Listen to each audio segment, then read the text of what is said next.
दोस्तों इस वीडियो में हम बात करते हैं इंडिया टू दुबई जाने के लिए कौन से प्रोसेस फॉलो करने पड़ते हैं एयरपोर्ट पहुंचने से, और उससे पहले आपको क्या क्या प्रोसेस फॉलो करने पड़ते हैं। इस वीडियो में हम step by step start to end जानने की कोशिश करेंगे, बैक पैकिंग से लेके दुबई रीचिंग तक। सबसे पहले किसी भी देश में जाने के लिए आपको वीजा की जरूरत पड़ती है। वीजा का अर्थ होता है किसी भी देश में जाने के लिए, ट्रैवल करने के लिए या रुकने के लिए एक ऑथोराइज्ड पेपर मिलता है, उसे हम वीजा कहते हैं। अब ये वीजा दो टाइप के होते हैं, एक होता है टूरिस्ट वीजा और एक होता है वर्क वीजा। सबसे पहले होता है वीजा का प्रोसेस। अगर आप टूरिस्ट वीजा पे जा रहे हो तो आप खुद भी ऑनलाइन अप्लाई कर सकते हो या फिर किसी ट्रस्टेड ट्रैवल एजेंट के थ्रू ले सकते हैं। ट्रैवल एजेंट से ज्यादा लेना इसलिए फायदा होता है क्योंकि उनके पास रेडी कॉन्टैक्ट और प्रोसेस होता है। नॉर्मली टूरिस्ट वीजा 3-4 दिन के अंदर आ जाता है, लेकिन एजेंट के थ्रू कभी कभी 12 घंटे में भी आ जाता है। वर्क वीजा का कोई टेंशन नहीं है क्योंकि कंपनी ये सारा प्रोसेस करती है।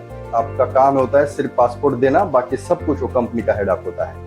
दुबई इंटरनेशनल पॉपुलर डेस्टिनेशन में से एक है, वहाँ के उनके सर्टेन रूल्स और रिक्वायरमेंट फॉलो करने पड़ते हैं। अगर टूरिस्ट वीजा पे आप जा रहे हैं तो बेसिक सवाल आपको पूछे जा सकते हैं। वैसे इंडियंस को ज्यादा पूछते नहीं हो, जो पाकिस्तानी बांग्लादेशी होते हैं उनका थोड़ा इमिग्रेशन प्रोसेस टफ होता है, क्योंकि बहुत सारे हमने न्यूज सुने हैं, देखा है कि जो पाकिस्तानी और बांग्लादेशी होता है टूरिस्ट वीजा पे जाते हैं और वहाँ इलीगल तरीके से रहने लगते हैं। हालांकि हर कोई बांग्लादेशी पाकिस्तानी ऐसा नहीं होता है, पर बहुत से केसेस में ऐसा हुआ है। देखो दुबई में अभी समर चल रहा है, काफी गर्मी है, तो कपड़े हल्के फुल्के ले जाए। स्वेट शर्ट, जैकेट्स या हाईनेक टाइप के कपड़े अवॉइड करें क्योंकि उन कपड़ों का वहाँ पे कोई यूज नहीं होने वाला है। जितना आप हेवी कपड़े लेकर जाओगे आपका वेट बढ़ते रहेगा बैग का। एक 30 kg का बैग आपको अलाउ करेंगे और 7 kg का आपका केबिन बैग रहेगा। सबसे पहले तो वीजा, टिकट और इंश्योरेंस का प्रिंट ले लीजिए।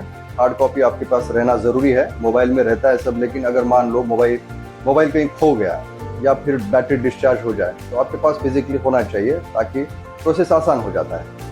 ट्रैवल इंश्योरेंस दुबई जाने के लिए मैंडेटरी है। ये इंश्योरेंस आपको मेडिकल इमरजेंसी, ट्रैवल डिले या बैगेज लॉस जैसे सिचुएशन में कवर करता है। और जितने भी डॉक्यूमेंट्स मैं बोल रहा हूँ ये सारे चेक होते हैं, इसलिए प्रिंटेड कॉपी रखना ज्यादा अच्छा रहेगा। और दूसरी और सबसे जरूरी बात यह है दोस्तों, आपके पास रिटर्न टिकट होना जरूरी है। आपका होटल बुकिंग का भी प्रूफ मांग सकते हैं।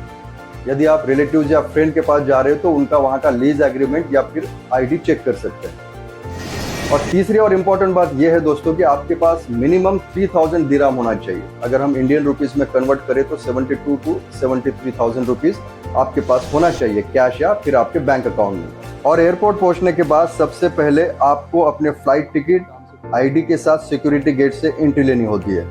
फिर आप चेक इन काउंटर पे जाके अपना पासपोर्ट, वीजा, टिकट और बैगेज चेक इन करते हो।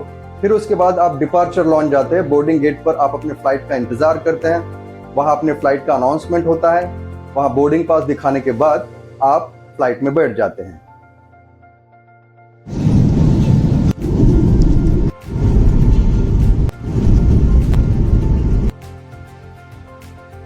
लगभग 3.5 घंटे के बाद जब आप दुबई लैंड करते हो तो आपको अराइवल टर्मिनल में जाना होता है। वहां पे भी आपको इमिग्रेशन प्रोसेस से गुजरना होता है। आपका बायोमेट्रिक होता है, यानी कि फिंगरप्रिंट और आई स्कैन होता है।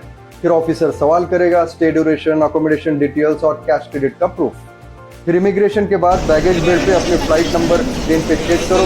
बैग आते ही टैग वेरीफाई करके ट्रॉली पे रखो और इस तरह से स्मूथली आप दुबई एयरपोर्ट के बाहर आ जाते हो। अगर आपने कैब बुक की होगी, टैक्सी बुक की होगी तो ड्राइवर आपका इंतजार करेगा। आप वहां पर भी आप टैक्सी बुक कर सकते हैं। अगर फ्रेंड्स या रिलेटिव्स हो गए तो आप उनको भी बुला सकते हो। एक्चुअली मेरा दोस्त रहता है यहाँ पे, जब उसे पता चला कि मैं 2 महीने के लिए कुछ काम से आ रहा हूँ दुबई तो वो खुश हो गया। तो मेरे कहने से पहले वो बोलने लगा, आ रहा हूँ रिसीव करने के लिए तुझे एयरपोर्ट। वीडियो इन्फॉर्मेटिव लगा होगा तो चैनल को सब्सक्राइब करना ना भूले। मिलते हैं अगले वीडियो में एक नए टॉपिक के साथ। बहुत